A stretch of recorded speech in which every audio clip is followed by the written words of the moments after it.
राधे कृष्णा, कैसे हैं आप सभी। आशा करती हूँ कि बड़ा बढ़िया होंगे। तो मेरे गले की हालत तो खैर आप सुन ही सकते हैं कि कैसी हो गई है। शादी ब्याह में गले का ऐसा हो जाना नॉर्मल होता है, क्योंकि भाई गीत गाए जाते हैं, फंक्शंस होते हैं। तो चलिए आज मैं आपको दिखाती हूँ हमारे हल्दी की रस्म। ये जो ब्लू पल्ले में बैठी हुई है ना, ये है मेरी भाभी, सगी भाभी बड़े वाली। और उसके साथ जो सूट में है वो मेरी सगी बहन, मुझसे छोटी, मैं सबसे बड़ी हूँ। और ये हमारी गली मोहल्ले की औरतें। हल्दी की रस्म के दिन ये सब घर में आते हैं। तो भाई को हल्दी लगेगी, बान लगेंगे, तेल चढ़ेगा, ये सारी रस्में होती हैं। तो जितना मुझे, ये हमारे देवता बैठे हुए हैं, इनको घर पे बिठाया जाता है। और यहाँ पर ये जो बान है ना, बान ले रही है भाभी।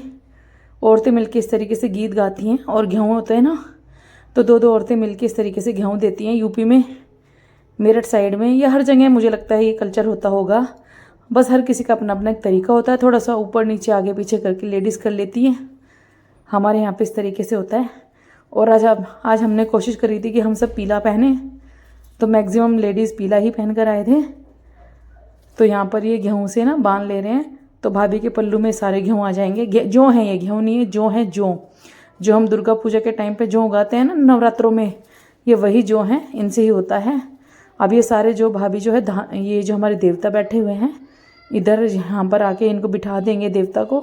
और ये काम घर की बेटियाँ करवाती है, जो मैरिड लड़कियाँ हैं, इसलिए मेरी बहन करवा रही है, छोटे वाली। इसको ये सारे काम बहुत अच्छे से आते भी हैं, मुझे भी आते हैं। पर मैं बोलती हूँ भाई छोटी है तो चल तू ही करवा ले, मैं बड़ी हूँ, मैं उसको ज़्यादा वो करती हूँ कि सारे काम में छोटी है वो, तो ये नहीं होना चाहिए कि भाई मेरा नंबर नहीं आया तो मैं सारे काम उसी से करवाती हूँ। मैं नहीं करती हूँ सब कुछ भी। तो यहाँ पे चौक पूर दिया है, तो भाई का चौक पूरा बहन ने, उसके बाद उसको पटरे पे बिठा दिया है। और अब उसकी होगी तेल चढ़ाई। तो यहाँ पर चाचियाँ, भाभियाँ और मम्मी, ये सब तेल चढ़ा, मम्मी नहीं, पता नहीं मम्मी नहीं चढ़ाते शायद, या मम्मी चढ़ाते हैं शायद। इसमें कुछ तो थोड़ा सा अलग कॉन्सेप्ट है, वो मुझे नहीं पता।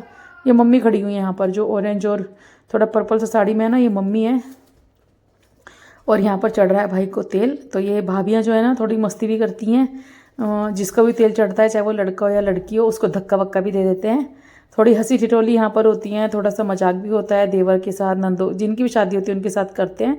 और बहुत अच्छे अच्छे गीत यहाँ पर गाए जाते हैं। तो ये हमारे घर का छोटा शहजादा, जिसकी शादी होने जा रही है। बहुत दिनों से इंतज़ार था इसकी शादी का, तो फाइनली वो दिन आ चुका है जो इसकी शादी। अब यहाँ पर इसको लगाई जा रही है मटना, मटना बोलते हैं हमारे यहाँ मटना। तो मटना मला जा रहा है। और ये ना पहले तो कई दिन पहले मला जाता था मटना, और कहते थे कि इससे रंग निखरता है। और उसके बाद इस तरीके से ना घर की औरतें मिलके इस तरीके से इसको दूध डालकर जल में नहलाते हैं, ठंडे पानी से ही। अभी कुछ लेडीज़ बोल रहे थे कि गर्म, थोड़ा सा गर्म ऐड कर लो पानी, ताकि ठंड ना लगे, क्योंकि यूपी में, दिल्ली में, नॉर्थ साइड में ठंडी का मौसम आ गया है। ज़्यादा ठंडी तो नहीं, पर ठंडी आ चुकी है। फिर भाभी आरता उतारती है इसका इस तरीके से। तो बहुत अच्छे अच्छे हमारे यहाँ रिचुअल्स होते हैं, बहुत अच्छी अच्छी परंपराएं हैं, जिन्हें हम शहरों में रहते हुए भी फॉलो करते हैं। कई बार हम, जैसे मेरे घर के कुछ लोग, मैक्सिमम लोग, सब लोग गांव छोड़कर शहर में चलेंगे, सब लोग।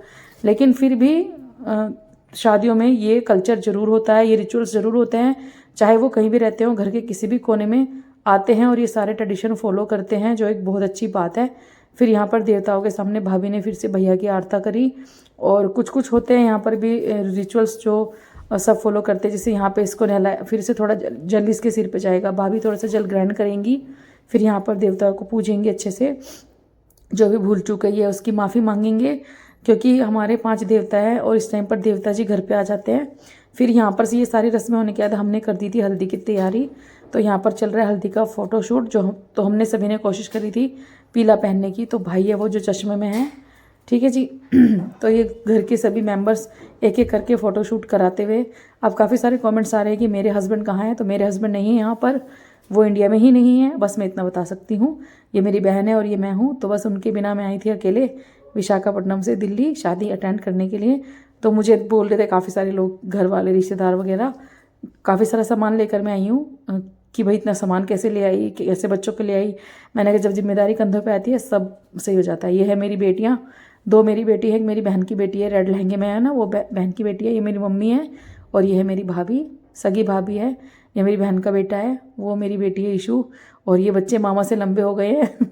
मामा की हाइट कंपैरेटिवली थोड़ी सी छोटी रह गई, और सारे बच्चे लंबे लंबे निकल गए हैं। तो मामा को ख़राब भी लग रहा था, बट इट्स ओके, भाई हाइट है, कोई बात नहीं। कुछ लोग थोड़े से हाइट में लंबे हो जाते हैं, कुछ लोग छोटे हो जाते हैं। जैसे मैं और मेरा बड़ा भाई हाइट में काफ़ी लंबे हैं। काफ़ी लंबे तो नहीं, कंपैरेटिवली जैसे लेडीज़ होती हैं उनकी हाइट के हिसाब से कंपैरिजन करूँ तो मैं लेडीज़ वाइज मेरी हाइट ठीक है।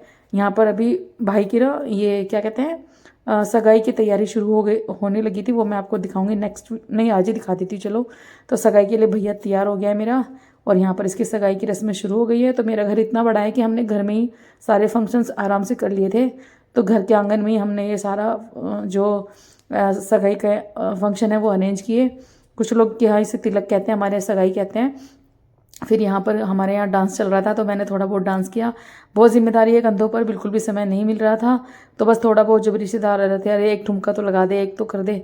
तो बस जिनके साथ जो मौका मिल रहा था एक एक ठुमका लगाने का मैंने लगाया, बहुत इंजॉय किया। फिर यहाँ पर उसी दिन सगाई के दिन 3-3 4-4 फंक्शंस हुए। 3 बजे के बाद हमने लिया था भात, मम्मी भात ले रही है। ये भात हमारे यहाँ नॉर्थ साइड में लिया जाता है, मामा के घर से भात आता है। तो ये मेरी मम्मी के भतीजे हैं और उनकी भतीजे की बहू है। मामा जी नहीं आए हैं, एक मामा जी मेरे अभी 2 महीने पहले एक्सपायर हो गए हैं। तो थोड़े से दुख भी परिवार में चल रहे हैं, लेकिन सभी को मद्देनज़र करते हुए सारी रस्में पूरी कर रहे हैं अच्छे से, खुशी खुशी। लेकिन वही है कि हर एक छोटे छोटे मोमेंट्स पे लोगों की याद तो आती ही है। तो बस थोड़ी सी खुशी और थोड़े से गम के साथ ये सारे जो इवेंट्स हैं हम पूरे करते जा रहे हैं।